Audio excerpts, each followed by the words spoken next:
नैनीताल की पहाड़ियों में बसा हुआ डॉल्फिन विलेज। कहते हैं कि उस गांव को एक अंग्रेज ऑफिसर चार्ल्स ने बसाया था, जो कि बेहद सनकी था।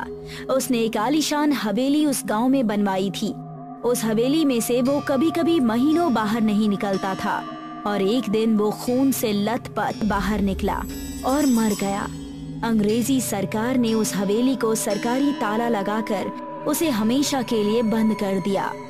अर्जुन को उसी हवेली को एक हॉस्टल में कन्वर्ट करने का सरकारी आदेश मिला हुआ था। वो अपने दोस्त राहुल, शिखा और दिया के साथ इसी के बारे में बात कर रहा था। मुझे यहाँ पर आए हुए 2 दिन से ज्यादा हो गए हैं, लेकिन मैंने अभी तक काम शुरू नहीं किया। डोंट वरी अर्जुन, तुम तो ऐसे बोल रहे हो जैसे तुम्हें आए हुए 2 महीने हो गए हैं। अर्जुन का कहना भी तो सही है। उसे ऊपर से ऑर्डर मिला है तो जाहिर सी बात है उसकी चिंता करना जायज है। मेरा ख्याल है अर्जुन, तुम्हें आज से ही काम शुरू कर देना चाहिए। शिखा सही कह रही है अर्जुन। एक बार काम से फ्री हो जाएं, उसके बाद फिर बिंदास होकर यहाँ पर घूम सकते हैं। वैसे हम सब उस बेवकूफ अंग्रेज की बनाई हुई हवेली के सामने से होकर आ गए थे। उस सनकी को वीराने में हवेली बनाने की क्या तुक थी? मुझे तो ये सोच सोच कर हैरानी हो रही है कि सरकार को पता नहीं क्या सोची है कि वो उस वीरान हवेली को होटल में कन्वर्ट कर देना चाहती है। हाँ सही कहा यार। अब तुम ही बताओ, उस सन्नाटे में कौन आएगा रुकने के लिए? अरे तुम नहीं जानती शिखा, ये साले अंग्रेज टूरिस्ट ही वहाँ पर जाएंगे रुकने के लिए, अपने बाप दादा की याद में रोने के लिए। चलो आज उस हवेली के अंदर घूम कर आते हैं, देखे तो कि कैसी है वो हवेली। चाबियां मेरे पास रखी हैं, 2-4 वहाँ आसपास रह रहे गांव वालों को भी साथ में ले लेंगे। कुछ ही देर में वो बस उस हवेली के सामने खड़े हुए थे, जिसके बाहर एक बोर्ड लगा हुआ था जिस पर लिखा था चार्ल्स पैलेस। उस हवेली के चारों ओर लंबे और घने पेड़ ही पेड़ थे। ऐसा लग रहा था जैसे उन पेड़ों की शाखाओं ने उस हवेली को चारों तरफ से घेर रखा हो। सबसे पहले तो इन पेड़ की शाखाओं को काटना पड़ेगा। हाँ यार, इन पेड़ की घनी शाखाओं ने तो हवेली को चारों ओर से इस तरह से घेर रखा है कि इनके कारण तो अंदर सूरज की एक किरण भी नहीं आती होगी। फिलहाल तो हम सबको मोबाइल के टॉर्च का सहारा लेना होगा और सबसे पहले यहाँ के गांव के 2-4 लोगों को भी अंदर ले जाना पड़ेगा। ये हवेली बरसों से बंद है। तभी अर्जुन की नजर अपने सामने थोड़ी ही दूर पर खड़े हुए 4 व्यक्तियों पर पड़ी। उन व्यक्तियों में से 2 बुजुर्ग भी थे जो डरी सहमी नजरों से उन सबको देख रहे थे। अर्जुन ने अपने दोस्तों से कहा, चलो हमें गांव जाने की मेहनत नहीं करनी पड़ेगी। लगता है ये इसी गांव के व्यक्ति हैं। चलो जाकर इनसे पता करते हैं। मुझे इस हवेली के 5 स्टार होटल में कन्वर्ट करने का सरकार की तरफ से आदेश मिला है। हमें यहाँ के गांव के वासियों की कुछ मदद चाहिए, इसके बदले हम उन्हें कुछ पैसे भी देंगे। तभी उन व्यक्तियों में से एक बुजुर्ग डरता हुआ बोला, यहाँ से चले जाओ तुम सब, वरना कुत्ते की मौत मारे जाओगे। बुजुर्ग की बात सुनकर अर्जुन हैरानी से बुजुर्ग की ओर देखने लगा। ये क्या कह रहे हैं आप? मैं सही कह रहा हूँ, सरकार को नहीं मालूम, इस हवेली के अंदर से आज भी बहुत से लोगों की चीखने चिल्लाने की आवाज आती है। हम सब इसे राख की हवेली कहते हैं। इसे खोलने की गलती मत करना साहब। What nonsense! अर्जुन, यहाँ पर कोई पुरानी सी ग्रेड की हॉरर पिक्चर चल रही है क्या? इस हवेली को चार्ल्स नाम के सनकी अंग्रेज ने बनवाया था। कहते हैं कि वो इसके अंदर कोई जादू टोना करता था और ना जाने कितने हिंदुस्तानियों को पकड़कर उसने इस हवेली में बंद कर रखा था। और एक दिन वो चीखता हुआ बाहर की ओर भागा और मर गया। अंग्रेज सरकार ने उसी दिन इसमें ताले लगवा दिए। हम अपने बाप दादाओं के जमाने से सुनते चले आ रहे हैं कि वो सब कैदी हिंदुस्तानी आज भी जिंदा हैं, मगर एक भयानक रूप में। अब तुम्हारी बातें ना मेरी बर्दाश्त के बाहर हो गई हैं। इतना कहकर अर्जुन और उसके सारे दोस्त हंसने लगे।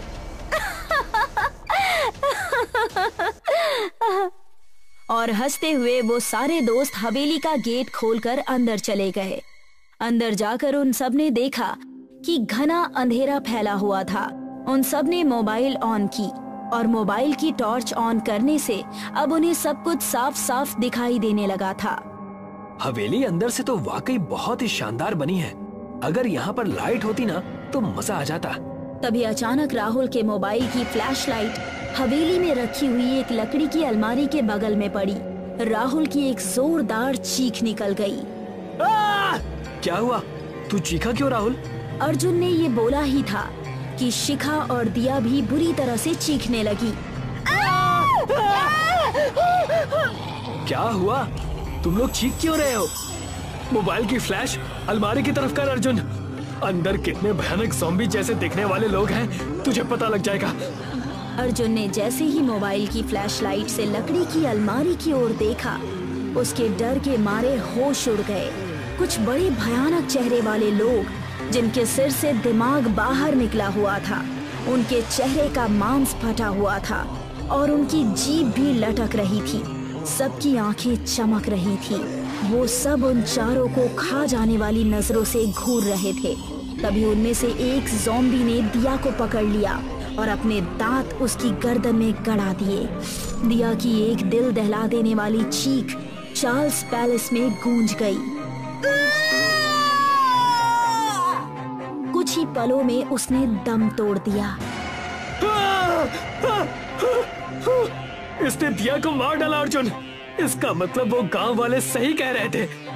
अपनी जान बचाकर भागो यहाँ से। तभी देखते ही देखते हवेली के अंदर से बहुत से लोगों की चीखने की आवाजें आने लगी। लगता है इस हवेली के अंदर इन जैसे और भी बहुत से लोग मौजूद हैं राहुल। तभी उन्होंने देखा कि दिया, जिसने कुछ देर पहले उन सब के सामने दम तोड़ा था, वो उठकर अचानक खड़ी हो गई और उन तीनों को घूर कर देखने लगी। ओह माय गॉड अर्जुन, ये कैसे हो सकता है? ये तो दोबारा जिंदा हो गई। तभी दिया ने बड़ी फुर्ती से शिखा को पकड़ लिया और शिखा को बड़ी फुर्ती से उन ज़ॉम्बीज़ के हवाले कर दिया। अर्जुन और राहुल चिल्लाते हुए चीखते हुए बाहर की ओर भागे, मगर राहुल ज़ॉम्बी से ज्यादा तेज नहीं भाग पाया। उन्होंने बड़ी ही फुर्ती से राहुल को पकड़ लिया और देखते ही देखते राहुल भी ज़ॉम्बीज़ का शिकार हो गया। राहुल की एक दर्दनाक चीख हवेली में गूंज गई। अर्जुन अब सिर्फ अकेला ही बचा था। उसके हाथ से मोबाइल गिर चुका था। वो भागते हुए हवेली के दरवाजे पर पहुंचा ही था कि अचानक हवेली का दरवाजा किसी ने बंद कर दिया। अर्जुन चीखते हुए बोला, दरवाजा खोलो प्लीज, दरवाजा खोलो, मुझे बचा लो प्लीज। यहाँ पर अजीब से भयानक ज़ॉम्बीज़ जैसे दिखने वाले शैतान हैं। उन्होंने मेरे सारे दोस्तों को मार दिया। तभी अर्जुन के कानों में उसी बुजुर्ग की आवाज टकराई जिसने उन सबको अंदर जाने से मना किया था। मैंने तुमसे कहा था साहब कि अंदर मत जाना, लेकिन तुम सब मेरा मजाक उड़ाकर चले गए। मुझे तुम्हारी बातों पर यकीन है। प्लीज दरवाजा खोलो, वो मुझे मार डालेंगे। अब कोई फायदा नहीं है साहब, चाह कर भी मैं दरवाजा नहीं खोल सकता। दरवाजा खोलने का मतलब है कि उन्हें सारे गांव वालों की मौत की दावत देना। वो सारे शैतान बाहर निकल आएंगे और सबको खत्म कर देंगे।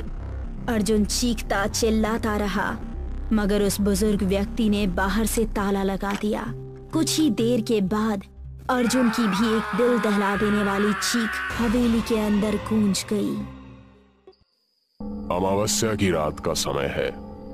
सतपुड़ा के घने सुनसान जंगल इलाके से एक कार तेजी के साथ गुजर रही है, जिसको सौरभ चला रहा है।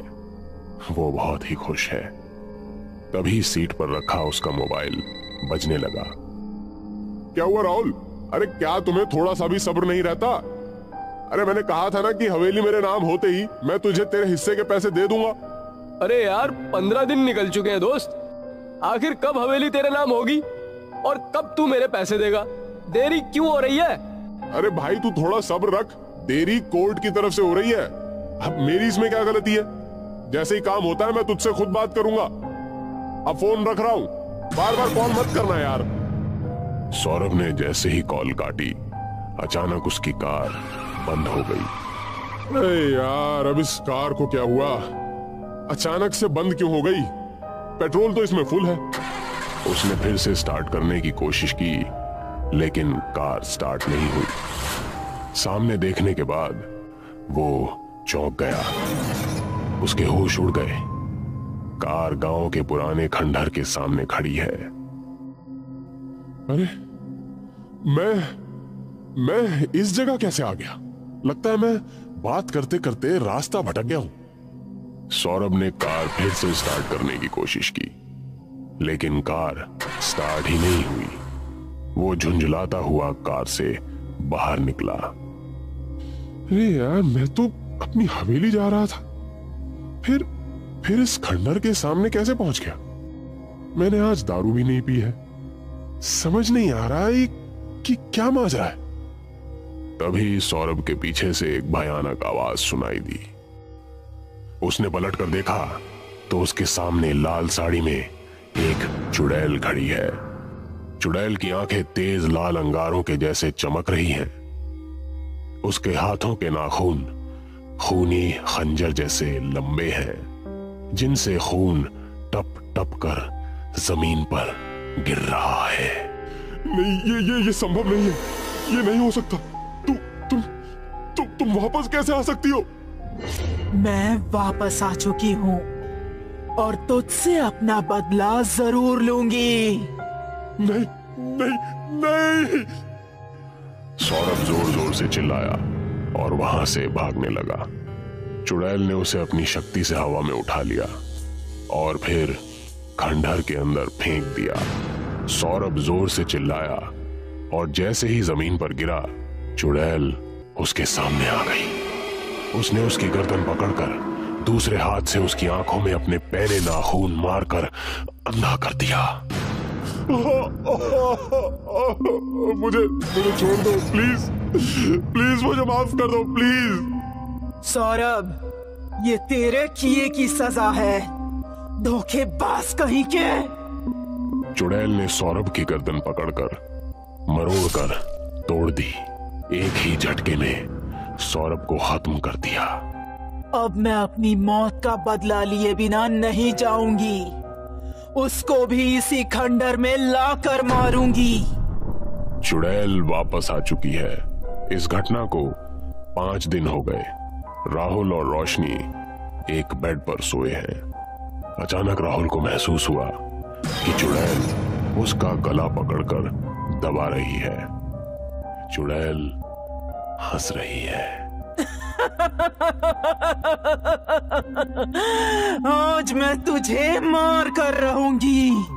मेरी हवेली के पैसे खाना चाहते थे ना? चुड़ैल की बात सुनते ही राहुल डर कर चिल्लाने लगा।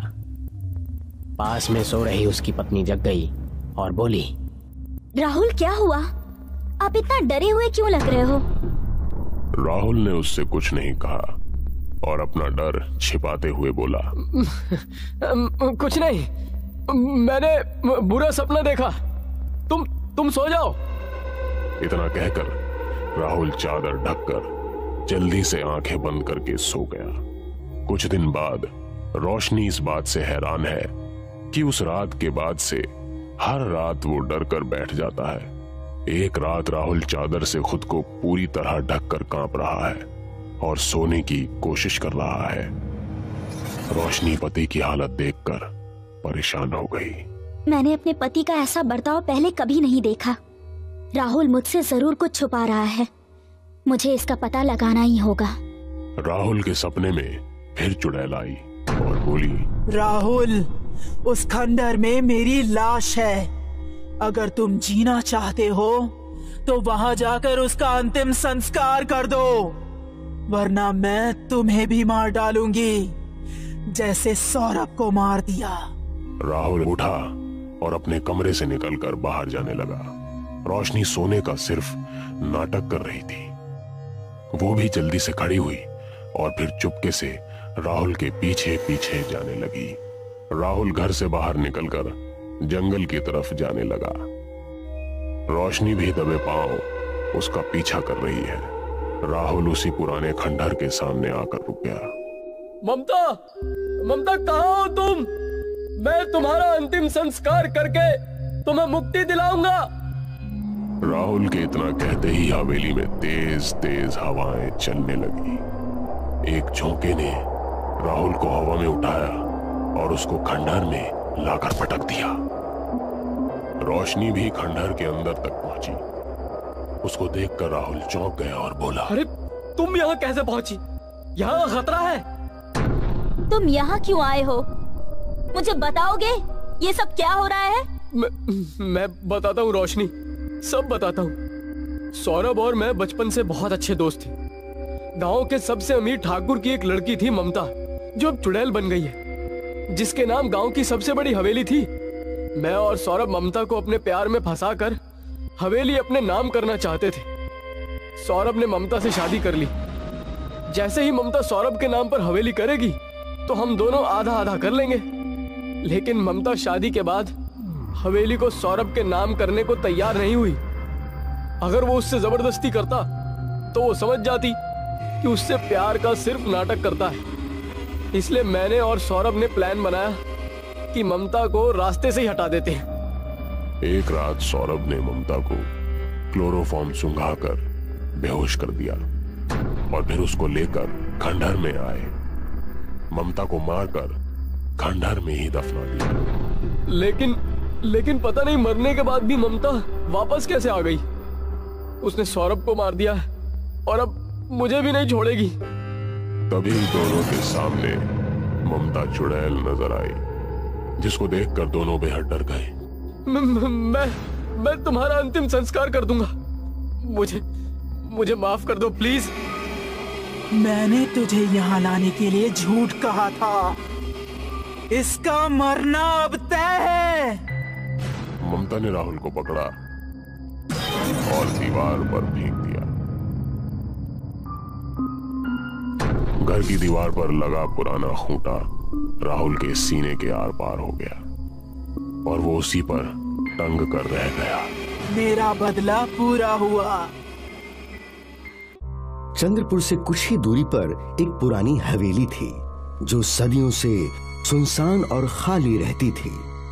इस हवेली के बाहर ही एक बड़ा सा पीपल का पेड़ था जिस पर एक झूला लटका रहता था। अक्सर रात के समय ये झूला अपने आप झूलने लगता था और आसपास का सारा इलाका शोर से गूंजने लगता था।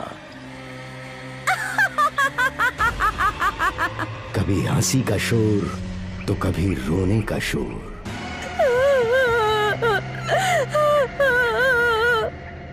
लोग इस हवेली के आसपास भी भटकने से डरा करते थे।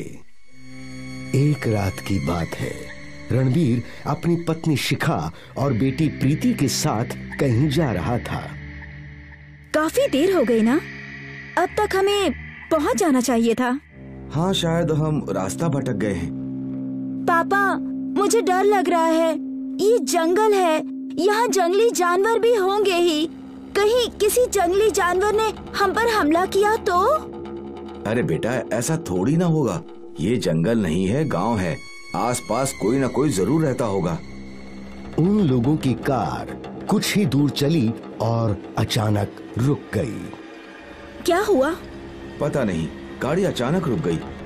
रणबीर ने गाड़ी शुरू करने की कोशिश की पर गाड़ी शुरू ही नहीं हो रही थी।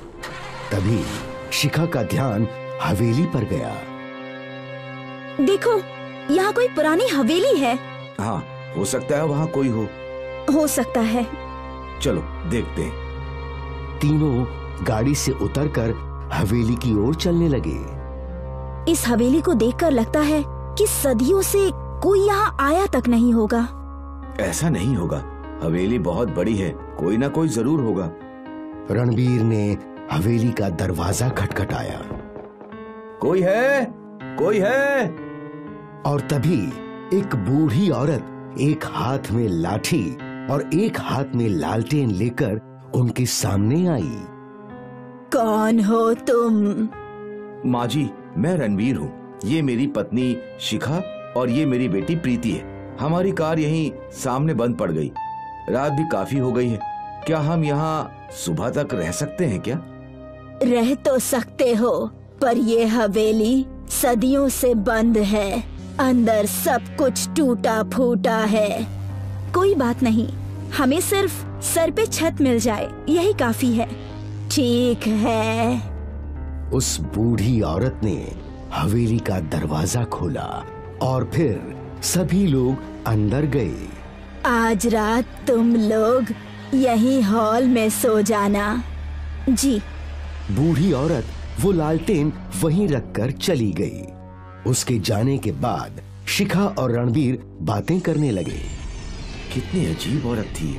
हाँ, पर एटलीस्ट समय पे हमें रहने के लिए छत तो मिल गई, वरना इतनी रात को इस सुनसान इलाके में हम कहाँ भटकते। वो भी है। प्रीति बेटा, तुम इस सोफे पे सो जाओ, आप उस पर सो जाइए, मैं यही सोती हूँ। ठीक है। रात काफी हो चुकी थी, इसलिए तीनों को जल्द ही नींद आ गई, गहरी नींद। आधी रात को शिखा की आंख खुली तो उसने देखा कि उनकी बेटी प्रीति वहां नहीं थी। प्रीति, प्रीति! शिखा के चिल्लाने से रणवीर भी उठ गया। क्या हुआ? प्रीति यहाँ नहीं है। यही कहीं होगी। इतनी रात को कहाँ जा सकती है? रणवीर और शिखा प्रीति की खोज में जुट गए। वो लालटेन लेकर हवेली के अंदर उसे ढूंढने लगे। प्रीति! प्रीति! प्रीति! शिखा और रणवीर हवेली के हर कमरे में गए, पर प्रीति कहीं नहीं मिली। प्रीति कहाँ चली गई? तभी रणवीर का ध्यान खिड़की के बाहर गया। शिखा, वहां देखो। प्रीति! प्रीति पीपल के पेड़ के झूले पर बैठी थी। शिखा और रणवीर दौड़कर हवेली के बाहर आए। उन दोनों ने देखा कि प्रीति किसी से बात कर रही थी, लेकिन वहां कोई नहीं था। प्रीति, तुम यहाँ क्या कर रही हो? मम्मी, ये आंटी मुझे यहाँ ले आई। कौन सी आंटी? वहाँ कोई नहीं है। जब शिखा और रणवीर प्रीति के पास पहुँचे तो वो अचानक हवा में उड़ने लगी। Mummy, mummy! प्रीति! रणवीर और शिखा की आंखों के सामने उनकी बेटी उड़ते हुए उनसे दूर जा रही थी। रणवीर और शिखा बेटी को पकड़ने की कोशिश कर रहे थे। अचानक प्रीति पीपल के पेड़ की ओर गई और उस पीपल के पेड़ ने प्रीति को निगल लिया। प्रीति!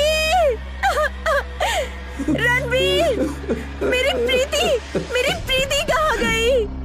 दोनों पति पत्नी रो रहे थे कि अचानक उनकी बेटी पीपल के पेड़ के झूले पर झूलने लगी। प्रीति! प्रीति बेटा! मम्मी, पापा, आप लोग रो क्यों रहे हैं?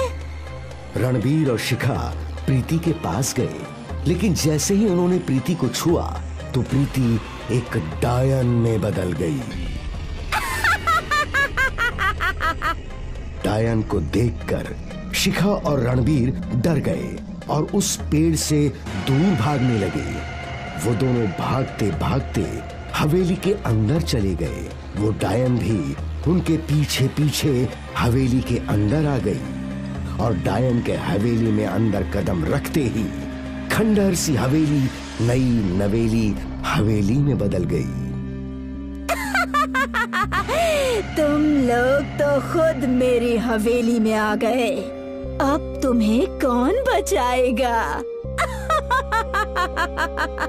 रणवीर और शिखा हवेली की सीढ़ियों पे चढ़ने लगे तो अचानक सीढ़ियां अपने आप नीचे की ओर चलने लगीं। रणवीर, ये डायन हमें नहीं छोड़ेगी। सही कहा, बिल्कुल नहीं छोड़ूंगी। डायन ने शिखा और रणवीर को जमीन पर पटक दिया और जोर जोर से हंसने लगी।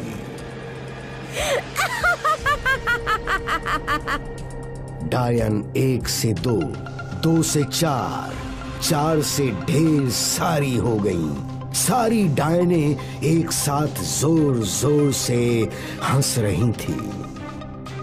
शिखा और रणवीर डर के मारे कांप रहे थे। डायन ने रणवीर पर हमला किया। रणवीर ने डायन के बाल पकड़ लिए। शिखा, तुम भागो। तुम भी साथ चलो। नहीं शिखा, भागो यहाँ से। रणवीर डायन के बाल खींचने लगा।